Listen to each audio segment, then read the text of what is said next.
Il y a énormément de bruit, guys. Je suis vraiment navrée. Je ne sais pas. Je ne sais pas comment je vais gérer, comment je vais enlever le bruit de fond là. Je ne sais vraiment pas. Ouais, vraiment, pardonnez-moi. En même temps, je cherche quelque part où il y a la clim parce qu'il fait chaud, il fait chaud. Il y a les petits endroits là, mais ici il y a un plaqué, les petits endroits à côté là, mais il n'y a pas la clim. Je ne comprends pas comment les gens disent ah, les Chinois sont durs, je vous assure. Est-ce que vous savez qu'il y a certains escalators? Il y a un supermarché là où nous aimons bien aller parce que les produits sont assez un peu moins chers. Je dis nous, les Chinois ici là, c'est NB, ça s'appelle NB. Pour ceux qui sont en Chine connaissent bien la film. Ils vendent les produits assez frais et assez moins chers. Est-ce que vous savez que les gars là ont fermé l'escalator, l'escalator, les escaliers coulissants électroniques là, qui descendent et qui montent? Je vous assure qu'ils ont maintenant, on n'utilise qu'un seul. Maintenant, ils laissent celui qui fait monter les gens à une certaine heure. Donc, une journée de 12 heures comme ça, vous assure, ils laissent peut-être même 3 heures de temps. Tu portes les palettes d'eau, tu montes, il y a les escaliers. Les escaliers, vous imaginez. Ah, les gens, si l'économie, tu te demandes, on économise quoi? C'est même pas seulement le supermarché là-bas, il y a les pizzerias, il y a les cafés, il y a tellement de choses là-bas, mais ah, vraiment. Tout un mall comme ça, je suis entrée, il y a les endroits, il n'y a pas de clim. Je vous assure, pardonnez seulement. Ouais. Et c'est la clim, maintenant, ça fait le son est mauvais. Je disais tout à l'heure, donc je parlais tout à l'heure de certains domaines pour lesquels j'ai contact. En fait, j'ai tous les contacts dans tous les domaines. Ouais, il y a un domaine dans lequel je n'ai pas de contacts. Il y a des domaines qui n'ont pas de contacts. Les derniers contacts que j'avais ramassés sont les contacts pour acheter des machines d'agriculture. Une machine d'agriculture. En fait, c'est une firme. J'ai pris le catalogue chez quelqu'un qui s'y connaît très bon. Donc derrière lui, j'ai encore pris des cartes. C'est un boss. C'est un tonton boss qui est ici depuis plusieurs années, 2 décennies, qui fait dans l'achat des marchandises. Mais là, et qui fait et ça après me regarde comme si on avait quelqu'un de cause. J'ai cru qu'elle avait peur que je les filme. Et voilà. Donc, vous imaginez, vous avez contact partout. Vous voulez quoi? Vous achetez vos intrants, vous faites de l'agriculture, l'élevage, vous achetez des intrants un peu en grande quantité ici, faites-moi ci. Les emballages, faites-moi ci. Il y a des gens qui fabriquent les biscuits à partir d'ici, qui s'envoient au pays, faites-moi ci. Les caméras, les drones, les téléphones, ouais, Seigneur. Tout ce que vous voulez. Tant que ce n'est pas en compte goutte, faites-moi ci. Parce que je ne comprends pas comment les gens veulent acheter les choses en compte. Si vous achetez les choses en très compte goutte, allez à Dubaï. Allez à Dubaï, le conseil que je vous donne. Vous achetez les choses en compte goutte, allez à Dubaï. Vous aurez les choses en petite quantité, les 10 pièces, 20 pièces, 50 pièces. Vous mixez. Voilà. Mais si vous venez en Chine, j'ose croire que vous avez quand même pour un capital minimum 6 à 7 millions précis dans votre domaine. Voilà. Vous aussi venir avec 3-4 millions pour acheter les habits. Mais vraiment, je ne vous conseillerais pas. Mais vous achetez à Douala, ou même vous allez au Nigeria, voilà les tips que vous donnent gratuitement. Mais vous allez à Douala, mais vous allez au Nigeria. À Douala, vous allez trouver certainement des grands grossistes chinois qui sont déjà sur place, vous ramassez les choses chez eux. Au Nigeria, vous allez trouver toujours des grossistes là-bas.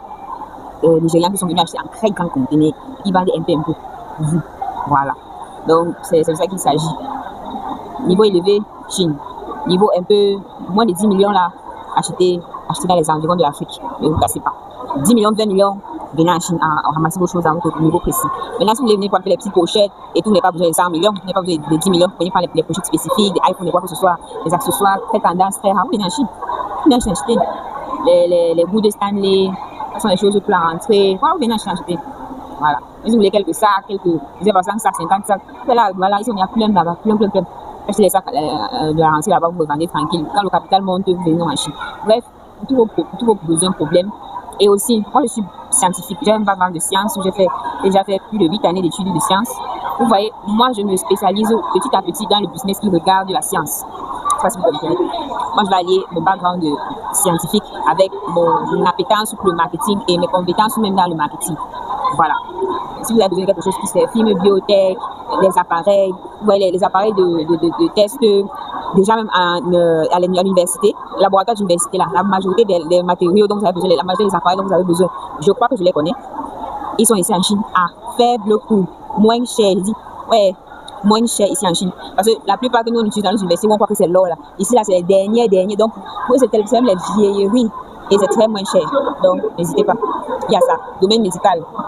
Les éléments sont ici là. On a les contacts. Vous ne cassez même pas. Il y a. Est-ce que vous ne voulez pas? Moi, j'ai jusqu'au contact des films. Je dis des usines qui font dans des. Comment on appelle ça? Des sortes de prothèses qui aident à régénérer le cartilage. Vous voyez, quand les joueurs se blessent souvent au genou ou quoi que ce soit là, on fait une sorte de chirurgie où on leur ajoute un cartilage tissulaire. Voilà. On met ça là-bas. Ça grandit, ça grandit, je ne sais pas comment vous expliquer. C'est comme des stem cells, ça grandit comme des cellules embryonnaires et ça remplace le cartilage détruit, ça favorise le développement des muscles, le remplacement des muscles, ces éléments comme ça. Ouais, vous allez me demander c'est comment. Cosmétique haute de gamme, produit collagène, le collagène, même la molécule, même là. J'en ai, je dis factory, je dis pas, on peut acheter les produits quelque part, non. l'usine même. Voilà. Les générateurs, les motos, les électroménagers. Ouais, je peux même parler pendant 50 minutes, juste pour vous dire le nombre de choses, d'éléments que nous avons dans des domaines tellement différents. Donc, vous me faites du ceci et je me ferai un plaisir de vous accompagner, je me ferai un plaisir de vous rendre service. Je serai vos yeux et vos oreilles en Chine. Si vous avez des usines, par exemple, que vous avez rencontrées en ligne, vous savez, les Chinois sont là maintenant, ils ne veulent même plus vous venir à eux. Ils viennent à vous. Ils sont sur Facebook, Instagram, c'est un peu partout sur tous nos réseaux, alors qu'ils n'ont pas ces réseaux-là ici. N'hésitez pas à me faire signe. Oh, Béatrice, par exemple, moi, je prends les mèches, j'ai un fournisseur tel, ou bien j'ai vu un fournisseur pareil. Je ne sais pas s'il est bon. Est-ce que tu peux aller regarder? On s'entend et tout, et tout, et tout. Voilà, me faites signe. On essaie de causer. On se voit, on s'entend sur comment est-ce qu'on va s'arranger. Parce qu'il faut savoir que la Chine a la taille d'une demi-Afrique. Il y a quelqu'un qui s'est levé quand il dit, oh, vraiment, est-ce que tu peux aller regarder mon fournisseur, machin. Déjà, la personne me fait tourner, me fait faire tout un catalogue de produits et les prix. J'ai travaillé pour rien. Après, je suis de nulle part. Oh, en fait, est-ce que tu peux aller récupérer mes choses sur mon fournisseur? Je n'arrive pas à être grossière. C'est mon truc. Non, maman, désolé, je ne peux pas m'en parler. Il n'y a pas de trop discuter. Et toi, tu me fais travailler un jour. Et après, tu me dis, oh, le mec, quand je suis au fournisseur, pourquoi tu m'en fait travailler? Donc, tu savais déjà que tu es la personne chez qui je vais prendre les marchandises. Maintenant, quand ça cuit, c'est moi que tu vas. Non, parce que tu vas m'envoyer, tu sais même ce que ça veut dire. Je vais prendre l'avion, aller retour. Tu vas payer l'hôtel. Toi, tu sais même exactement où ton type là est. Tu connais et ainsi. Bref, pardon. Donc, c'est un peu ça. Les gens se me mettent mal à l'aise, me regardent comme si n'ont jamais vu quelqu'un recorder une vidéo, je suis dépassée. Alors qu'ils recordent des vidéos, ils filment les gens partout ici, tout le temps, sans permission. Maman, les gens de mon village ici. Est-ce que vous savez que je suis dans une ville assez un peu. Je dirais un peu. Moi, personnellement, c'est comme si je suis dans une ville paumée, parce que quand je vois les autres villes, les Shanghai et autres, c'est comme si je suis dans un village. Mais. Les gens disent que non, c'est pas un village. Mais les gens se comportent ici beaucoup comme des villageois. Les Chinois qui sont ici là sont assez villageois, je ne sais pas pourquoi. Donc, ce que je voulais vous dire, les gens, la vidéo vient de passer 10 minutes. Bref, n'hésitez pas à me contacter, faites-moi signe et voilà quoi. Je vais sur place chercher les clients. Je vais sur place approcher les firmes, les compagnies, les petites entreprises, les petits particuliers. Ça, c'est ce qui m'incombe à moi-même. Mais je ne m'étairai pas de vous dire que voilà, vous faites l'opportunité qui se propose à vous et tout et tout et tout. Le business, c'est le risque. Quand on dit le business, c'est quoi? Les affaires, faire de l'argent en faisant du B2B, c'est du risque. C'est en prenant les risques que les Elon Musk sont devenus ce qu'ils sont. Tous les jours, ils le disent. En prenant des risques, mais pas des risques assez démesurés, des risques mesurés, étape par étape, étape par étape. Sans risque, il n'y a rien. Sans investissement, vous n'aurez rien. Vous n'investissez rien, vous n'aurez rien. Ce sont les lois de l'univers. Vous ne pouvez rien contre ça. Si vous investissez, vous aurez le retour sur investissement. Est-ce que ça sera à la hauteur de ce que vous voulez? Est-ce que ça sera moins? Ça, c'est une autre chose. Mais il faut investir. Il faut tendre la main avant de recevoir. Restez comme ça va nous trouver. Voilà ce que je voulais partager. Je vous dis à la prochaine pour une autre capsule. Ça se tient. Bye bye.